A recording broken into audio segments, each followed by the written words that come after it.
everyone, and thank you so much for joining in. Dr. Judy here, Dr. Judy WTF. And tonight's subject is called The ABCs of Resentment Revisited. I did this show many years ago, and it's just such an important topic, and it's been coming up in my therapy sessions, and I've been re-inspired to do a show on the ABCs of resentment. And I'm sure you don't know what I'm talking about. So I will boil it down for you. And I'll even do a little bit of mind mapping about this for you. The topic really, in essence, it's about people who are friends with people that have betrayed you. So if you have, let's say you have John, Mary, and Sarah. Okay, John, Mary, and Sarah are friends, and Mary betrays John, and then Sarah and John still remain friends. How the heck are is let's see, what names did I use now? John, the okay, we'll call it one, two, three. Okay, one, two, three are friends. And then two betrays one, and then three still is friends with number one. So how's number two supposed to feel about that? And this is a call-in show, everyone. 323-524-2599. This whole formulaic thing gets very, very complicated, and we'll try to clarify this because I think everyone has experienced being friends with somebody who's friends with someone who betrayed them, whether it's a family member or a coworker or a friend or anyone, because we see this every day. You know, I personally have encountered this where I felt betrayed by somebody and they are still being invited by my so-called friends to family events. And it doesn't feel good, A, to see them there. And it doesn't feel very good to see my friend chit-chatting it up with somebody that betrayed me. So a couple of things to note. Number one, blood is very thick. So if it happens to be your sister or your brother who betrayed somebody, and now you're still they're still friends with a friend of yours, it's going to be very, very tough to break that bond, nor should you even try. But it's definitely going to generate some feelings here. So I'd love somebody to call in actually so that we can go over this in more detail and flesh it out so that you can understand how toxic it is to try to remain friends with someone who's still friends with the betrayer. That is a problem. So I have an idea in my mind of principles over people, and although I vie for my friends and people, if they cross the line and hurt one of my friends, it doesn't sit well with me. And it'll be very hard, if not impossible, for me to be friends with the person who betrayed my friend. But it happens all the time. And that's the way of the world. And what do we do about it? And how do we live with it? And news flash for you, I find that the people who are in therapy and are more honest with themselves come to the conclusion that it's not healthy for them to be friends with people who are friends, still friends with the person who betrayed them.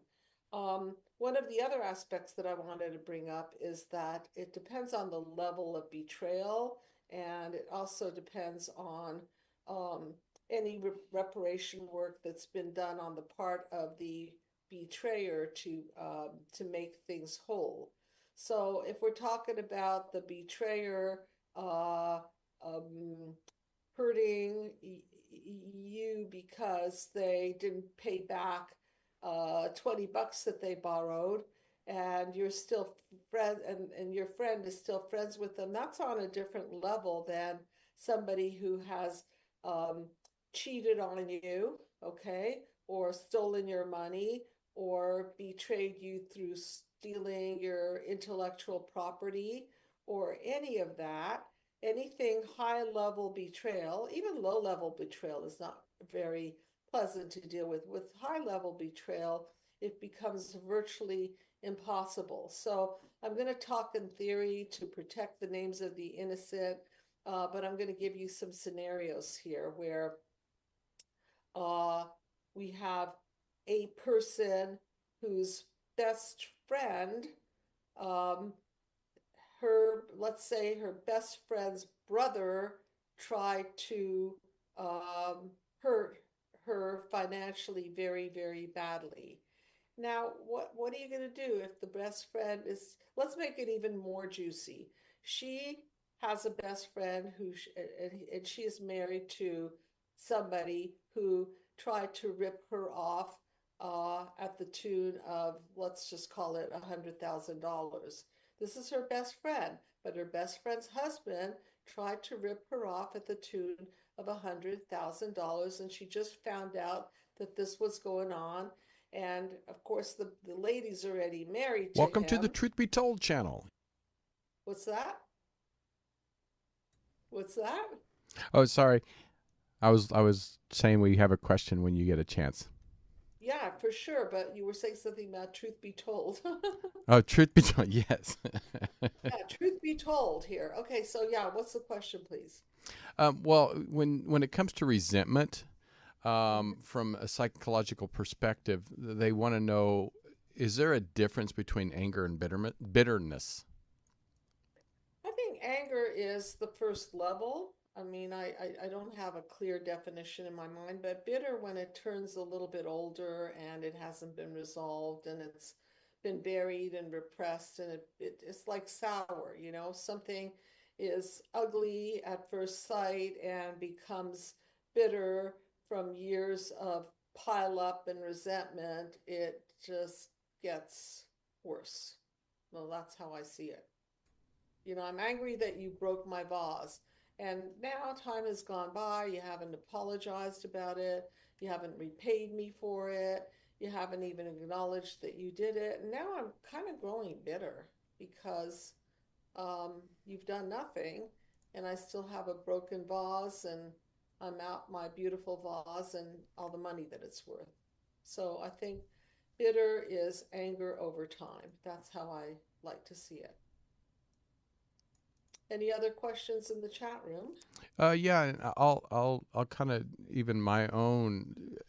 They kind of indicated that like resentment when it comes to long term effects, like how does it create more mental illness or towards personally, I or think can that it? whenever we have resentment, we have what I call implosions. Usually, people who resent turn it against themselves and they don't express it. So, Hmm. you know how I talk about don't implode, don't explode, unload. So, if Right. there's nobody to unload to because the other person doesn't want to hear it or doesn't want to be responsible for it, then you're now left to unload it with a therapist or good friend or gossip about it or do something that isn't the best option here. And so, with over time, if you keep pushing it down and pushing it down, anger turned inward turns to resentment, which then turns to unexpressed anything, and that can Mm-hmm. turn to depression. And so that's not a really healthy state to be in. But don't you love when somebody does something to you and then assumes no responsibility for that and leaves you holding you with the bag, and then other people in the friendship circle keep chatting it up with this so-called betrayer and inviting the so-called betrayer to parties and then allows the Mm-hmm. so-called betrayer to badmouth them, which is even Mm-hmm. worse, and blame them for something that they aren't even guilty of. And so that's really what the topic is about is how's that person going to feel if all your other friends are still connected to the betrayer and don't take a stand for you. So Been there, done that's that. been I. there, done that. I think we've all been there, done that. Okay, so in my book, Be the Cause, which you should all have a copy of, and if not, buy it off of Amazon.com. It's there somewhere. on Amazon.com, and then you can have the hard copy of it. Um, I talk about acts of commission and acts of omission. So let's talk about the betrayer as the committer. So he or she did something to somebody else, stole money, had an affair with their husband or wife, um, gossiped about them in a characterologically defamation of character kind of way, something. So that would be the committer. Okay, that's pretty clear. Now, who are the omitters? Who are those omitters? Everybody that doesn't take a stand to support you in the betrayal that you're experiencing. And that might be their family members who are still pretending that everything's okay, or pretending that it didn't happen, or pretending that you're the guilty one and they had a right to do that to you anyway, or just simply like not even opening their mouth. That's a problem because that's an act of, I call it an act of omission. And when I talk about childhood wounds, I talk about active commission and active omission. So if we're talking about a child who has been neglected, that would be an act of omission. If we're talking about a child who's been physically or verbally abused, that would be an act of commission. If we're talking about another parent who didn't take a stand for the child and stick up for the child and do something to help that child realize that it's not their fault, and even talk to their significant other, the spouse, to say, it's not okay with me that you talk to our child that way, or it's not okay with me that you're physically punishing the child. If they're not doing that, then they're part of that act of omission. And so, from a childhood viewpoint of view, the omitter, who is now in the now, here and now, maybe not the mother and the father, but the omitter who is now the still friends with the betrayer, is possibly going to trigger off the acts of omission that the adult, the adult as a child experienced back in their childhood. So it's a very painful thing. It feels like a total re-injuring of the betrayal of the wound of childhood, of an act of omission. And that's why it's so painful, because in the case of a mother and a father and a child, let's say the father's hurting the child and the mother continues to stay married, and even after several talks with their spouse, the father continues to do horrific things to the child, and the mother continues to stay silent on the matter or not take some sort of action against the father. Then we've got that act of omission by the mother. That might be a clear way for everyone to understand this. So any questions in the chat room or anything that I might want to attend to and answering? No other questions at the moment, but please give us a call, 323-524-2599. Dr. Judy would love to have you get on the couch and talk about the ABCs of resentment, and it's revisited. So take it away, Dr. Judy. Okay, so this gets very juicy. I'm just going to bring up a case study where we've got three friends, and three friends have been known each other for a very, very long time. And one of those friends ripped the other one off financially so badly, and the other is trying to get their money back. But yet she finds out that her friend is still partying down with that other friend. And she's starting to have some deep feelings about this. And she says to her friend, I'm really, really uncomfortable with the fact that you're talking to this 𝗬𝗖𝗠𝗏 who ripped me off of tons of money, and now I'm out the money, and not only am I out the money, but I'm feeling betrayed by you because you continue to talk to her. And then the other friend says, but that's really between you and her. And I don't know for sure if she ripped you off, and I heard that she did, but I'm not sure. So can you see how it makes matters worse? Because now your dear friend is doubting the the truthfulness of what you're talking about in order to perhaps preserve the friendship with the other person. So now not only are you feeling betrayed, but you feel that that other person is using a defense mechanism of not believing you to preserve her friendship with the other person. So these are really, really unpleasant circumstances, and it gets worse and worse and worse. And they might even try to remain friends, but then the plot might thicken because then there's a wedding or some sort of a Christmas or New Year's event that she now is not invited to. And she asks her friend, how come I'm not invited to your New Year's celebration? And the answer she gets is, well, our mutual, your ex-friend and my friend said that if you show up, she's not going to be there. And since I've known her for longer, or worse, she's my sister or my cousin or my mother or my father, I'm sorry, but I have to prioritize her over your attendance. And on top of the cherry on top is she might say, look, I love you very much. I'm so sorry this is happening, but I can't invite you and I can't ruin the family and I can't ruin the relationship. You're flat out of luck on this one, but let's have lunch next week. So, Tony, I ask you how how interested would that person be in having lunch with this so-called friend? Personally, I would not, but I would politely decline. We politely decline, right? And then over the years, other events are going to happen. And eventually, what do you think is going to happen to this friendship? Oh, it'll eventually just fade away.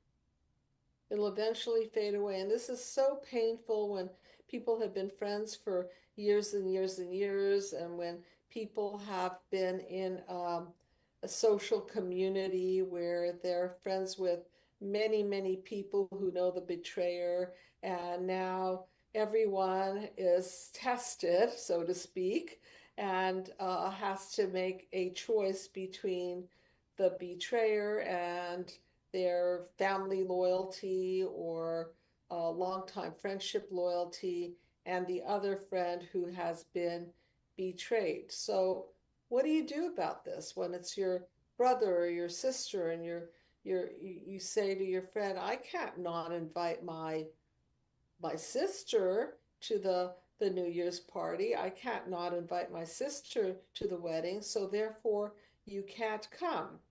So, what do you do with that? Do you able to say, I get it, she's your sister, she's your family, she's priority. So sorry, I'll just be gracious and not attend and see you next week at our usual lunch get together. That's going to be harder and harder to do, don't you think? Especially over time. Yeah, yeah. For me, as if it's a sister or a mother or whatever, I would probably have a little more understanding than if it was just a friend. Um, A little bit more understanding. And how would you deal with it? Would you say, listen, on some level, you have to take a stand for me, for sure. or Yeah. or shut up about it and just let it slide and say, I get it. I'll step out of the way. That's your sister. But like you said, the more and more that happens, eventually someone is going to get tired of the situation and just fade away. And just fade away, right? And so that's what's been coming across my treatment experiences is lots of betrayals and lots of ABCs of resentment. So I thought I would revisit this and let people know how normal it is to be resentful of the person who still continues to be friends with your betrayer. And there are different levels of betrayal. So let's talk about some of the main ones. Okay, so major betrayals might be something like someone tried to hurt your child or take money or try to um, have sex with your spouse or try to force sex on your spouse or somebody who um, out and out spreads horrible rumors about you so that they can mitigate some kind of damage that they're feeling to their ego. These are major areas of betrayal that people oftentimes feel frozen to express about. Why do they feel frozen? Because they clearly, like you said, if it's a brother or a sister, you just don't know what to do. Now, what if it's after the fact? What if your sister is already married to somebody that you find out has betrayed you back, you find out some level of betrayal, but they're already married and they already have children, and the betrayal was something unconscionable, and you've been friends with them for a long time, and you're just kind of discovering your feelings about this and um, how horrific it's been for you to be in the presence not only of the betrayer, but of the spouse of the betrayer. So let's look at it from another angle. What should that spouse do? So she's now married to the betrayer, and that betrayer has done some unconscionable things, but now they have children together.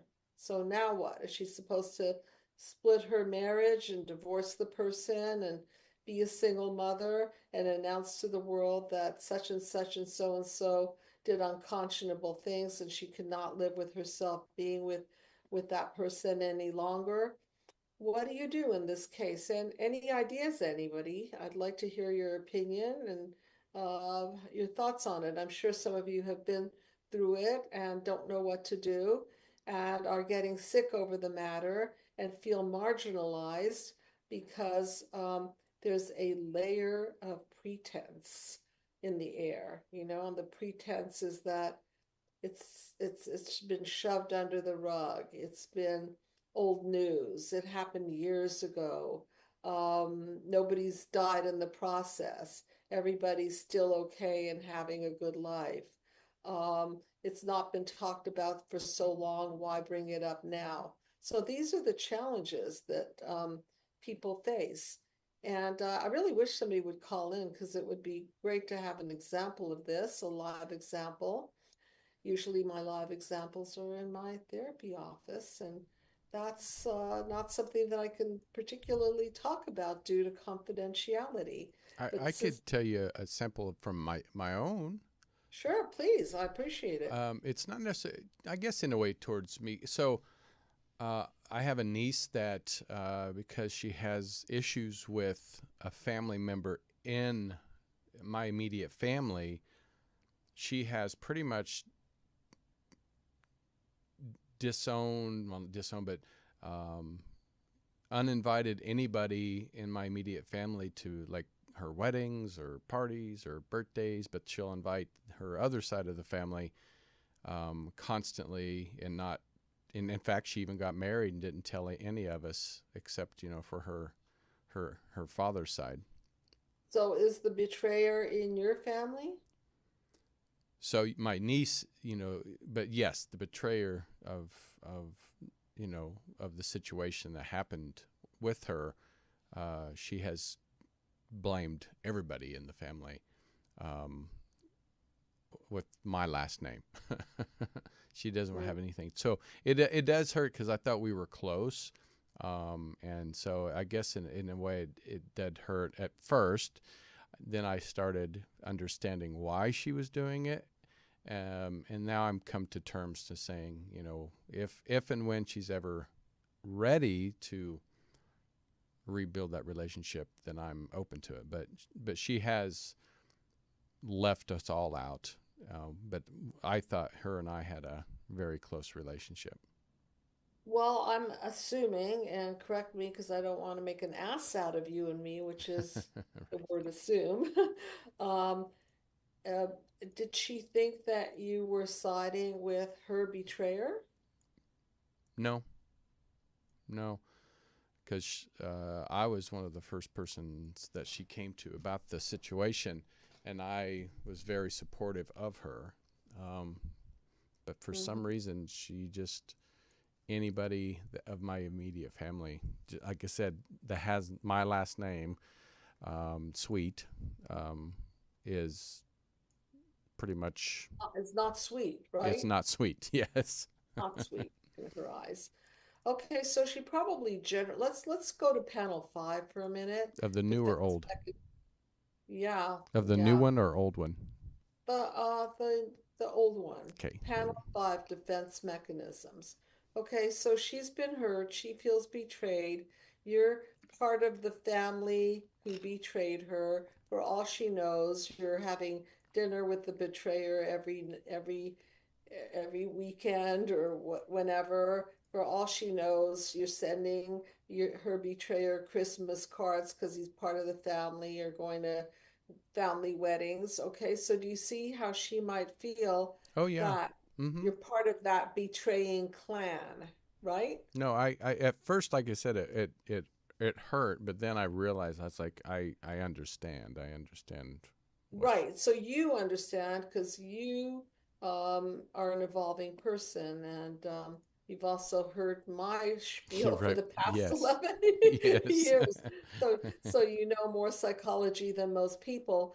Also, you are now recognizing that she had every right to feel that way. So Correct. you're mirroring her feelings and you're acknowledging, Mm-hmm. correct? Correct. Yes. Yes. Correct. Okay, and is she coming back around to you because you are opening your mouth and acknowledging her pain? Yeah. Yes. She. I mean, we don't have like a close relationship like we used to, No. but she's still every so often. But usually when she comes back around, it's because she wants something or needs something. Mhm. But still, she's open for conversation. She is open to conversation. Yeah. Okay. So she understands that you're not exactly partying down with her betrayer. No, Yeah? for sure. Has she ever said to you, have you ever talked to the betrayer and voiced your opinion about what he No. or she did? Mm-mm. Never has asked me about it, Mm-hmm. um, Okay. about that. But Okay. So somehow she's, like I wanted to have that panel five up there for the reason of pointing out that sometimes when we're that hurt, we tend to defend by globalizing and making everyone guilty. So mm-hmm. all the sweets are guilty. All the people in that clan are guilty. And that's easier than just talking to everyone. Well, what did you think about what Uncle Charlie did? What do you think about? Right. Like, did you talk to Uncle Charlie? Did you ask him if if he could return that money? Did you stand up for, like it's just instead of having all those conversations, you just say X on the sweet family, Right. okay? Mm-hmm. Yeah. Which is not the greatest way for the betrayed to go about doing life because everyone is different, everyone's level of psychological um, evolution is different, everybody's empathy level is different, everyone's ethics are different. So I think from the point of view of the person who's been betrayed, it's not exactly the do the right thing to X everyone out. Right. And so it should be on a case by case basis. But as you're pointing out, sometimes it's just too complicated and too painful. And from a behavioral modification point of view, the name sweet is associated now with sour. Yeah. Okay. Right. So that family name has soured and you happen to have that name and she doesn't believe that you're sweet. She thinks you're one of those people, Yeah. okay? Yeah. So that's not the best way to go about doing things. Um, And it's also difficult, for people to be a stand for the betrayed. What are you going to do? Go up to Uncle Sam and say, "Hey, I heard that uh you molested so and so's daughter, and I never want to see your face again. How come you're not in jail?" I'm talking about high levels of betrayal. Sometimes it goes to that level, and then you don't want to do anything because you're afraid that it's going to break up the family, or you're not sure that it really happened, or Right. you're not Right. a lawyer to analyze the situation. But yet, that person who's been betrayed is devastated that nobody's taking a stand for them. Yeah. Okay, does Mm-hmm. that make sense? Makes total sense. So any questions in the chat room or any calls? No calls. Let me look through the chatters. Uh, well, somebody says, what about grudges? Is that considered also a resentment? Yes, a grudge is a resentment. In what context are you meaning? You It just mean, says, how can someone differentiate between justified resentment and destructive grudges? I think a grudge is a case where you hold a grudge against a person that you can't resolve things with.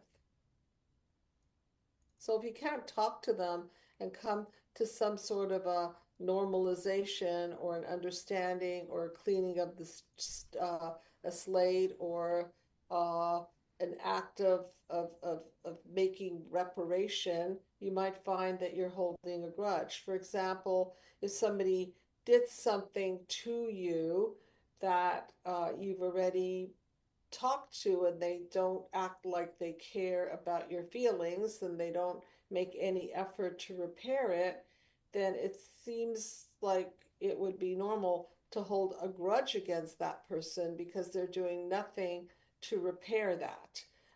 The problem with holding the grudge is that you have that in your body now. You have that in your your your your your brain, your muscle fibers, your jaws, your whole system, and it's slowly poisoning you. So if you hold that kind of a grudge, then I think it's best that you let the person either know that you can't be with them until they do XYZ to repair, or just let the person go from your life.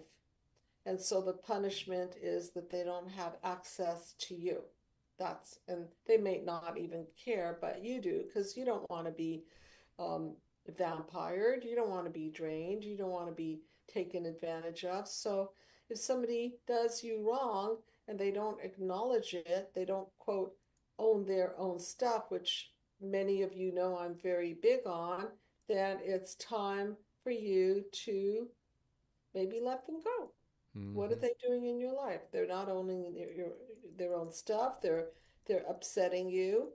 There's no growth there. There's no potential for a relationship. So why are they there? I don't see a reason for them to be there unless it's transactional, and they're, I don't know, some kind of transactional. They're your boss and you have to get a paycheck or something like that. Which brings me to, what do you do if the betrayer is a coworker? Okay, so let's say you're working for a firm and a coworker betrays you by taking credit. I'm making this up, of course, for taking credit for work that you did. And then the boss raises her salary and gives her credit for that. And then you go to the boss and the boss says, "I'm sorry, you don't have any proof of that." And let's say you really don't, because all of that has been not kept in a paper trail kind of way. And now you feel betrayed by the boss for rewarding somebody for something that you've done. So, what do you do with that?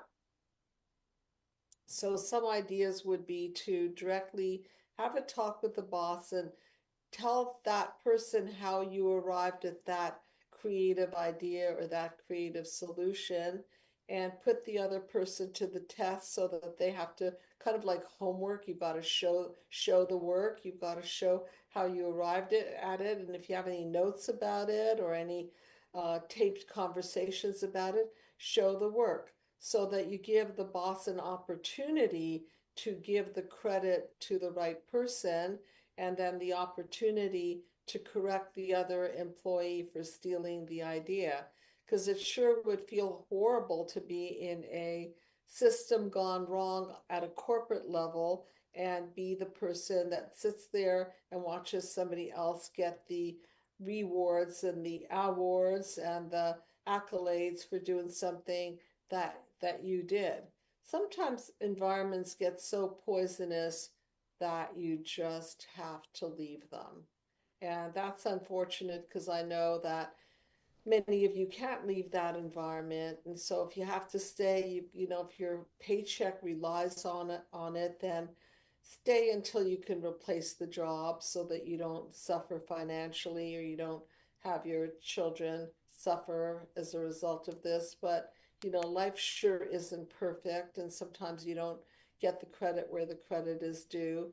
Um, so whenever this is where it comes back to prevention. It's important to take notes and leave paper trails and emails to yourself, and copyright things and talk to people in the process so they completely understand that this is your work, and the rewards and awards go to you.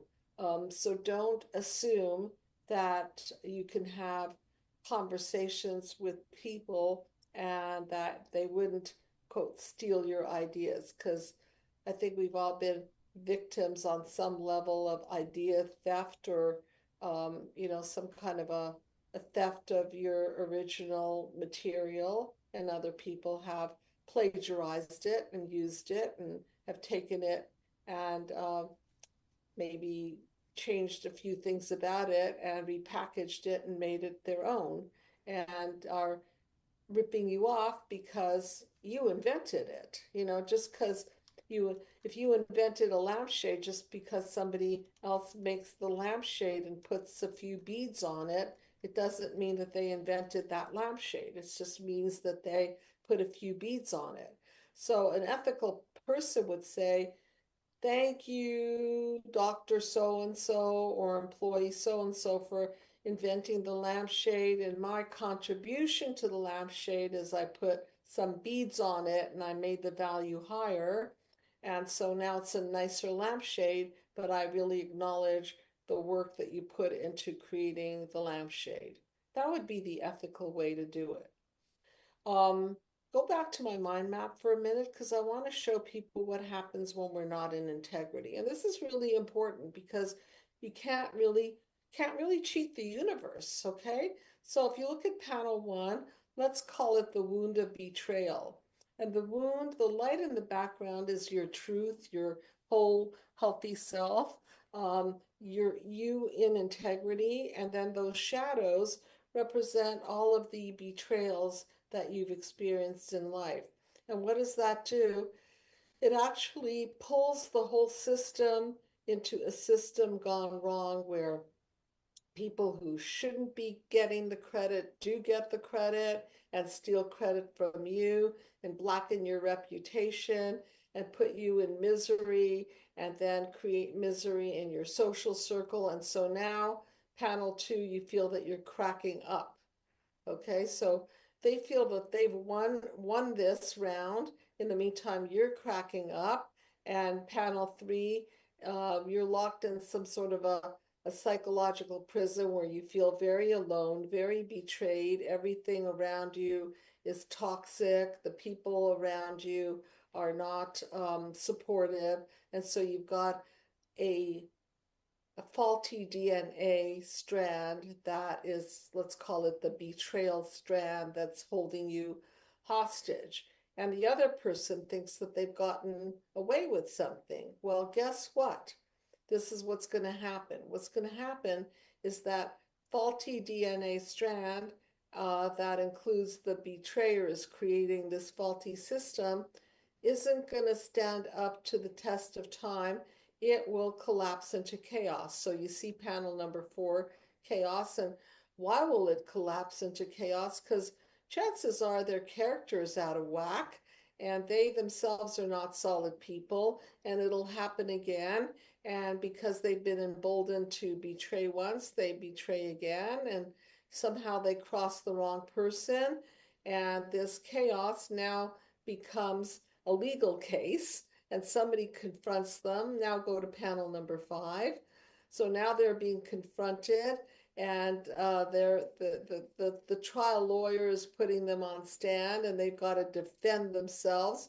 But they lose the case because they see that this person has a string of whatever crime behind them, and so they're busted. Their defense doesn't hold in court, and then as a result of this, everything gets blown apart. So go to panel number 6, and now this betrayer is no longer able to look good.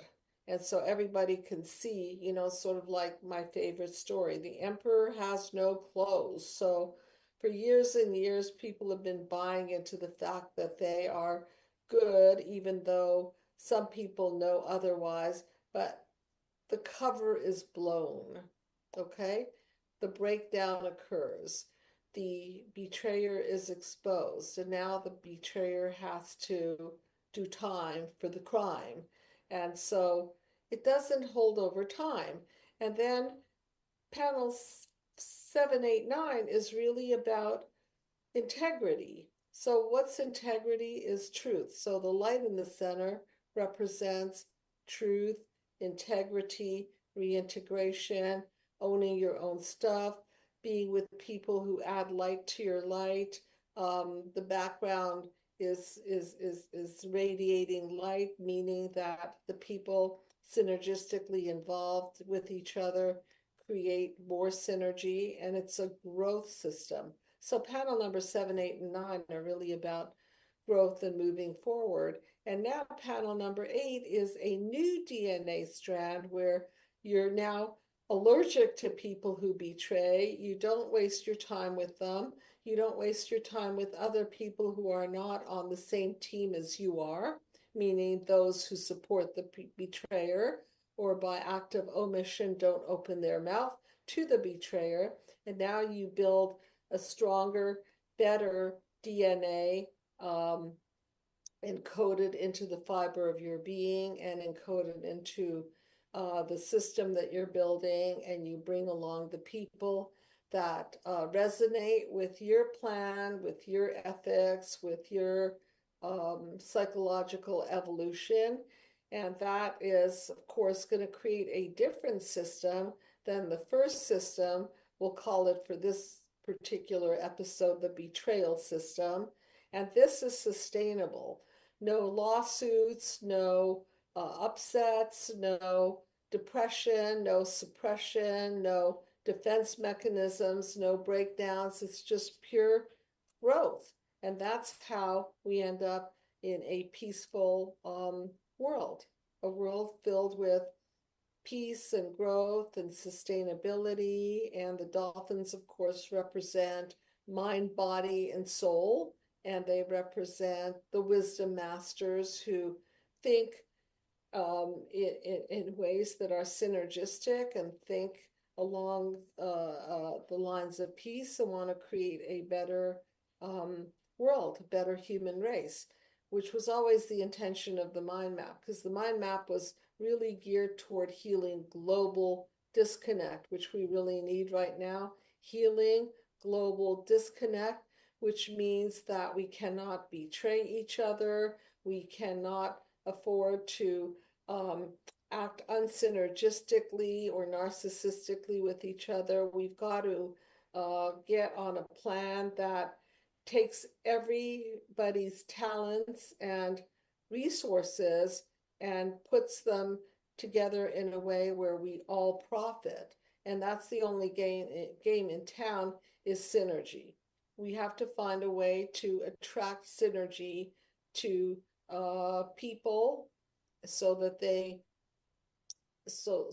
get on the synergy team and not on the destruction team. So any questions in the chat room? Actually, yes, and this one is actually a pretty good one. Okay. They said, "What if the betrayal is your therapist, and how do you get past that resentment and be able to trust again another therapist?" Could you be more specific? What kind of betrayal, for Well, let's just example? see. What is the betrayal? Call in. Yeah, call in, call in. We'd love to Yeah, like hear. what level of betrayal? Did they take your money or did they manipulate you in therapy? Did they give you wrong information? Did they act out of integrity on any level? What kind of betrayal?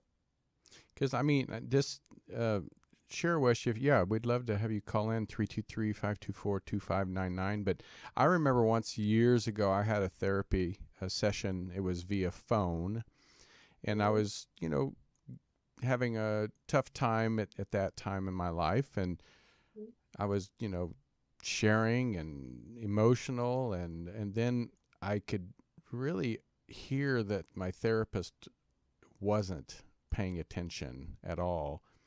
And I Okay. finally just stopped and I said, "Are you paying attention to me?" And it's like, "Oh, yeah, yeah, yeah." I said, "Well, what did I say?" And then Good was test. Okay. and then kind of laughed and said, "Well, I'm sorry, I'm sorry." And so it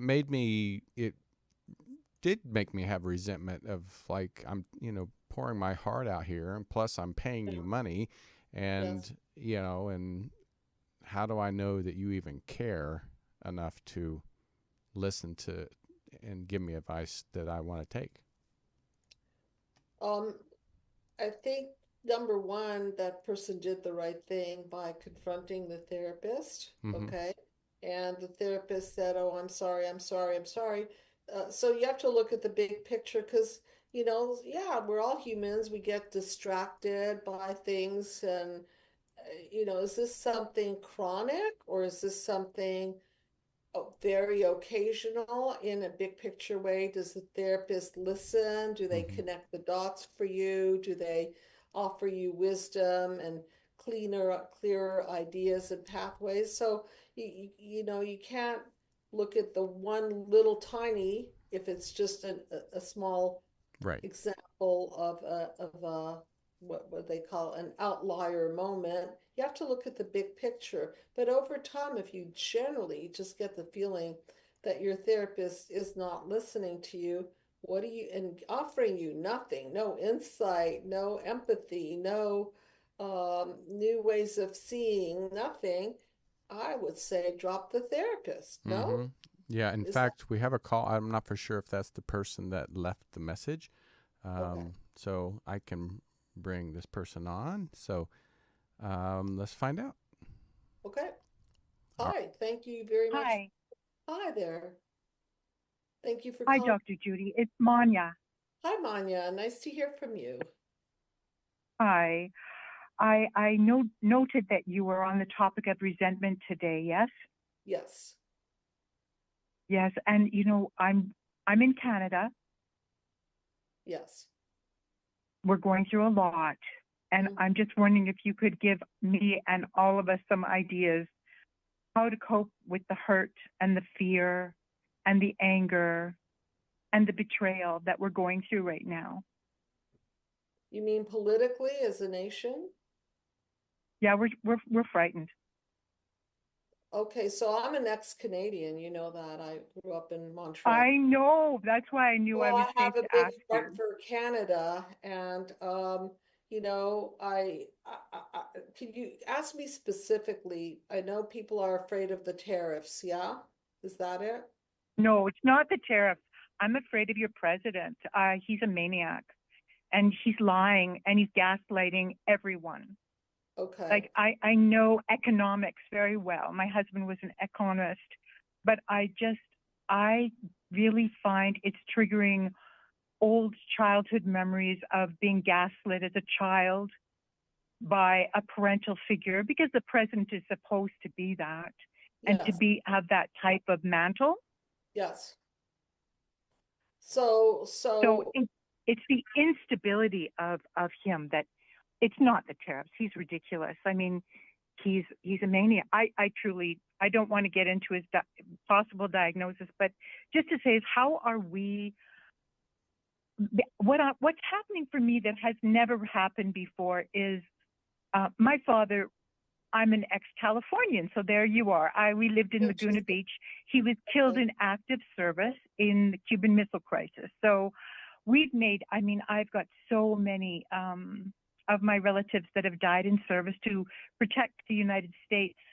And I'm just shocked at the level of hatred that's running through the country, and ignorance too. But I'm having a hard time coping with it, and I'm very hurt.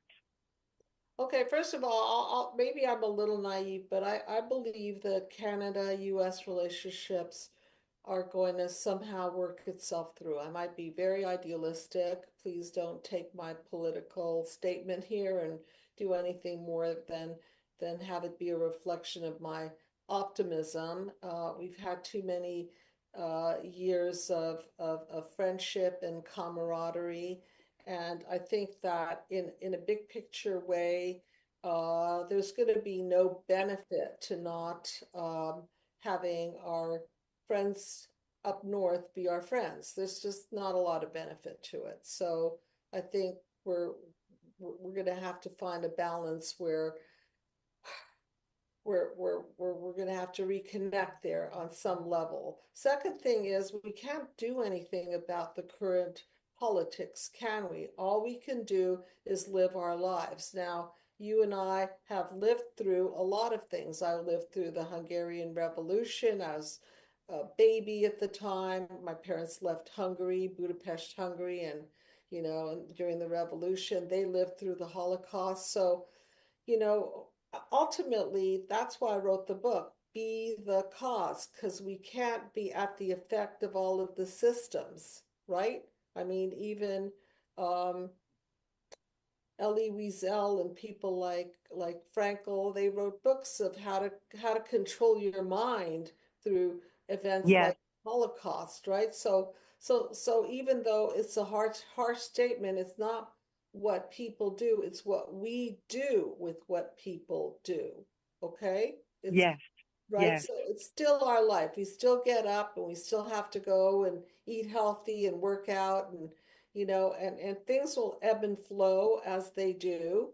And we can only do what we can do through our vote, through our involvement in politics, however you want to be involved. But ultimately, we've got to be the cause of the outcome of our own life. Okay? In spite of who's That's why I was just so surprised, Dr. Judy, because my family did survive Auschwitz and my family did survive internment. And I grew up with my beloved great grandparents, my Baba and my Zaidi, and they told me all the stories. And I know, but I'm so surprised that then why am I responding so viscerally poorly? Because I can barely sleep. It's that my bad. Nervous system is totally activated. That's me. Okay, so let me ask you, what's actually changed in your life since the administration? My fiance and I decided to not move forward because of the stress. Okay. And what's changed is I'm afraid. There's already there's big happenings in my province. My children in the United States are affected. My family is living between the borders and they're blowing up. They're blowing up and I really don't know how I can be helpful because I'm not sleeping well and I'm stressed. I'm not effective. I want to feel effective again. You don't feel effective? No. not as a mother, not as a friend, not even to myself. If I can't sleep, it's ridiculous. Well, for one, being that I know a little about you because you've called in a few times, you lost your husband, what, 4 or 5 years ago? 5. 5 years ago. And since then, Yeah. you met another person that you love. And the last time you, Yeah, it's somebody that I've known them since his wife died 20 years ago. Yeah. okay, and I knew his wife. So, yeah. I Yeah. know that you wanted to integrate yourself into his family. How did that go? Remember we spoke and I said that, you better have a talk with him and make sure that you're going to be included enough so that you feel that you're not, some sort of a sore thumb outsider. Yes, and that was brilliant. We had the best conversation, and we did agree that it was a lovely idea to go toward orthodoxy, just to create peace and inclusion, But the problem is that he has half his oil wells in the United States, and his family's exploding. I mean, they're losing hundreds of thousands of dollars a day, and soon it'll be pushing to millions. So he's a Canadian invested in the US, yes? Yes. And Well, internationally, he's international. okay. But Okay. largely in the we're extremely affected by the United States for every reason, even for our pipelines, etc. The steel, all of that stuff, everything is shut down. Okay. And you're not going to date him any longer? No, we both he just said, I'm way too stressed out. Let's talk in a year about it again. And for me, it wasn't, No. I really didn't know how to respond to it. So I just said, well, you know what? God bless, Okay, well, you're a very nice woman that you only said God bless. Okay. No, you know what? Really, he's stressed out of his mind. No, I get it. I get it. Yeah. Yeah. So look, there is Now there his children are in Israel. Oh my God, it's dangerous. It's very stressful. dangerous. Everything is dangerous, okay? Yeah. And And escalating, yeah. And I think we're in an era where we don't know who to believe and what to believe. That's a big part of the problem, you see. We don't know. I do. I really do in this situation, because it's just empirical evidence. And if you have studied economics, you know who's lying and who's telling the truth. You just follow the facts. It's very simple. So as far as the war and what's going on with politics in America, I mean, it's a travesty, the amount of nonsense and instability. I mean, oh my God. Okay, so look, being that you're not the president of the United States, you're not the prime minister of Canada, you don't have that kind of power to wield, correct? But you are Correct. really religious, spiritual, and you are connected to God. That I know from talking to you, correct? Yes. Yes. Okay, and we are in a Jewish holiday called Purim, right? Which Yes. represents the victory of Queen Esther. right. Okay, so we're in, let's talk metaphorically, not like one ism against another, but I do think the truth will prevail and that chaos will, like what I was talking about today. You're Chaos right. You're right. You're right. I break forgot. down the untruths, okay, and reveal the truth. It's just a matter of time. The emperor has no clothes is going to be revealed, and we don't know. Sometimes we think it's this and it's really that. Sometimes we think it's that and it's really this. But all we have power over is our own lives. So then I want you to just look at your bank account and say, thank God I have money in there, and look at the food on your plate. Thank God I have food on my plate and a nice warm house to live in. And this is just an era and a phase because, a history of the human race, we've been up, we've been down, we've had numerous presidents that we thought were great, and then we found all kinds of interesting facts out about them. We don't know. So I know we're almost out of time, but give me one thing that you could do to control your own world. maybe one thing you could do. Right. That's exactly what I needed to do, is to remember that the truth will prevail. I need to go to the facts because, I mean, that's why I do so well in things like economics, because I like facts, I like numbers, Okay. I like truth. So I need to do this as far as my own psychological well-being. I need Yes. to mind map it. Yeah, so just remember, I believe that the lies are going to break down, just like we ingrain lies from our childhood. I'm not good enough. I'm stupid. I'm this, that, that. We ingrain that based on lies our parents tell us. So the lies have to be dismantled and the truth will prevail. Yes. So maybe just simply repeating that to yourself. It might take time, but the truth will prevail. And That is enough. That is I needed a place to step off of my resentment, because that resentment is just going round and round, day and night, right, round and if you round. are a spiritual person or religious or spiritual, then you know that the higher power is in control. And like Shakespeare says, all the world is a stage and it's playing out before our eyes, and we have lessons to learn. So why don't we just be wisdom absorbers and absorb the lessons that we see in front of them and let them teach us whatever we need to learn. Thank you so much. I really, you just disrupted my disconnect. I was disconnected from myself and God and you, and it was horrible. So thank you. You're very welcome. Always a pleasure to hear from you.